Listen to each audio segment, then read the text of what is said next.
శ్రీ గురుభ్యో నమః. శ్రీమాత్రే నమః.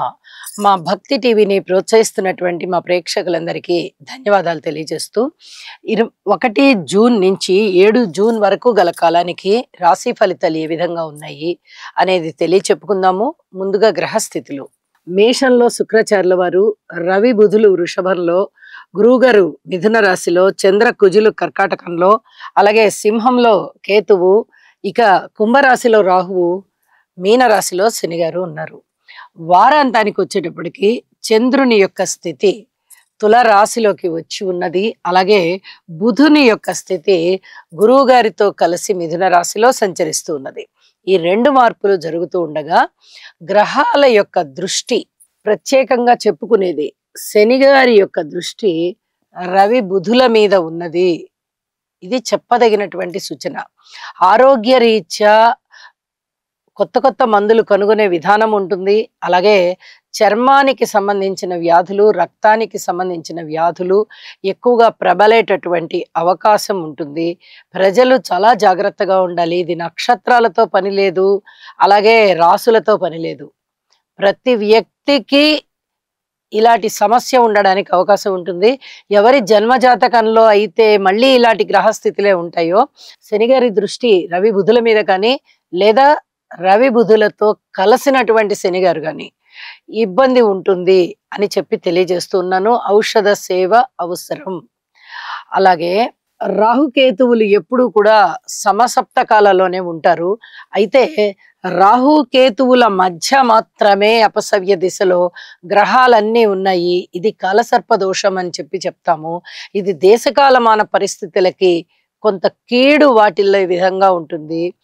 ప్రతి వ్యక్తి కూడా దైవారాధన చేయడం చాలా చాలా మంచిది.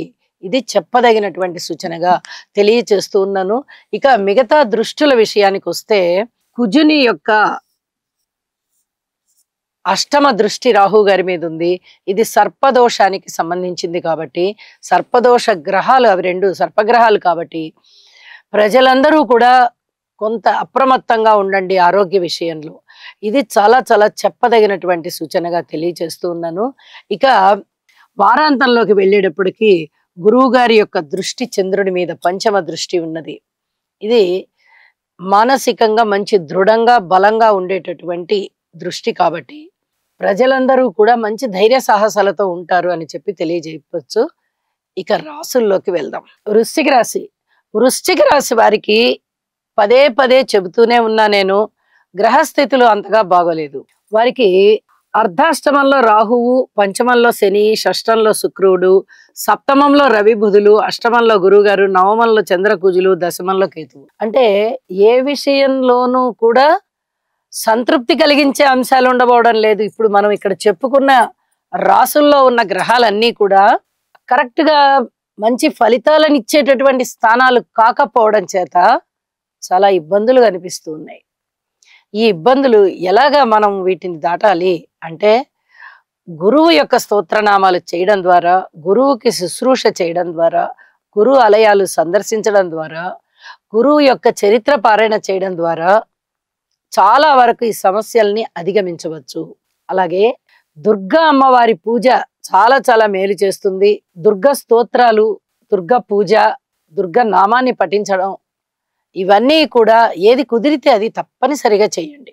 ఇక్కడ చెప్తూ ఉన్నటువంటి విషయం ఏంటంటే, వృశ్చిక రాశి వారికి ఏ గ్రహాల యొక్క బలాలు లేకపోవడం చేత ప్రతి విషయంలోనూ ఓర్పు కలిగి ఉండండి అనే చెప్పాలి.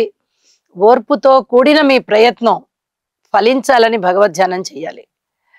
వారాంతంలోకి వెళ్ళేటప్పటికీ ఏమన్నా గ్రహస్థితులు మారి ఉన్నాయా, ఇంకా వేరే ఏదన్నా మంచిగా ఉన్నాయా అంటే, అష్టమ స్థానంలోకి బుధుడు వచ్చారు, వ్యయంలోకి చంద్రుడు వచ్చారు. ఇంకొంచెం మానసికమైన పీడ ఉంటుందే తప్ప, కలహం ఉంటుందే తప్ప, అన్యోన్యత గాని ఆప్యాయత ఆదరణలు గాని ఎక్కడా కనిపించబోవడం లేదు. ఈ విషయాన్ని దృష్టి అందించుకొని అతి జాగ్రత్తగా ఉండండి. ఆరోగ్యాన్ని సంరక్షించుకోవడానికి ఎక్కువగా ప్రయత్నం చేయండి. మనుషులతో కలవకపోయినా పర్వాలేదు, కొట్లాట రాకుండా చూసుకోండి. మౌనంగా ఉండి ఓర్పుతో మీ పనులు మీరు చేసుకుంటూ అభివృద్ధి పదంలో వెళ్ళాలి అని సంకల్పించుకోండి అని చెప్పి తెలియజేస్తూ ఉన్నాను. నవగ్రహ స్తోత్ర పారాయణాలు చేసుకోవడం ద్వారా కూడా చాలా చాలా మనశ్శాంతి ఉన్నది. శుభం. శనిగ్రహం యొక్క అనుకూలత కొరకు నీలాంజన సమాభాసం రవిపుత్రం యమాగ్రజం ఛాయామార్తాండ సంభూతం తం నమామి శనైశ్చరం. ఓం క్రాం క్రీం క్రౌం సహ శనయే నమః. బుధగ్రహం యొక్క అనుకూలత కొరకు ప్రియంగు కలికాశ్యామం రూపేణ ప్రతిమం బుధం సౌమ్యం సౌమ్యగుణోపేతం తం బుధం ప్రణమామ్యహం. ఓం బ్రాం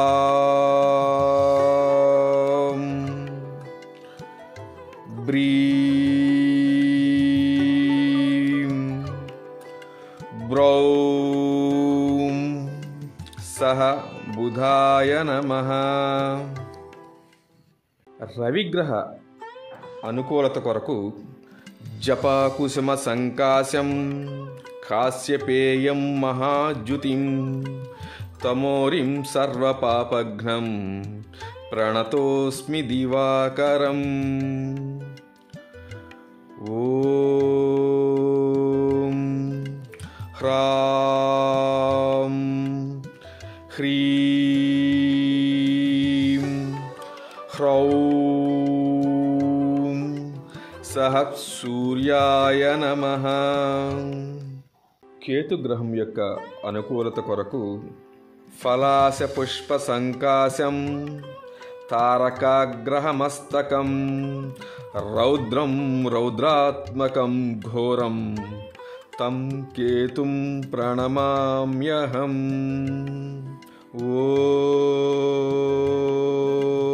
ఓం ప్రాం ప్రీం ప్రౌం సహ కేతవే నమః. ఈ శ్లోకాన్ని పఠించటం వలన గ్రహదోషములు ఏవైతే ఉన్నాయో అవన్నీ కూడా నివారించబడి మానసిక ప్రశాంతత చేకూరి దుఃఖ ఈతి బాధల నివారణ ఏదైతే ఉందో అదంతా కూడా మీకు తప్పగా కలిగే అవకాశం ఉన్నది.